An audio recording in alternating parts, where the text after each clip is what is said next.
હવે અત્યારે જે આ હતાશાનો મુદ્દો છે એમાં પ્રશ્ન એ છે કે કોઈએ આ પ્રોસેસ કરવી નથી ને સીધું જઈને ડાયરેક્ટ ગ્રાઉન્ડમાં દોડી જવું છે રેડીમેડ.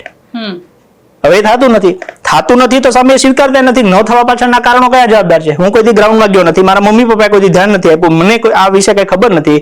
ઓકે, ડાયરેક્ટ બસ દુઃખ, હું નાપાસ થયો. હવે નાપાસ બાળક એકલો નથી થતો, નાપાસ એનું કુટુંબ થાય છે, ઘર થાય છે, પરિવારે થાય છે.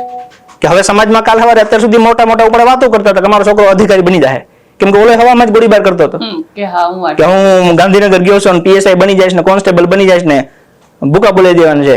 હવે એ ફિઝિકલ ફેલ થયો તો સૌથી પહેલી જવાબદારી કોની આવી? પરિવારની.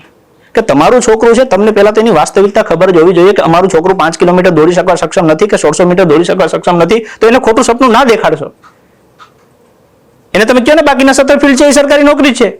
અને માની લો કે તમારે પોલીસમાં જવું છે તો પોલીસમાં એવું જરૂરી નથી કે તમે ખાખી વર્દી પહેરીને ગાડીમાં જ બેહો.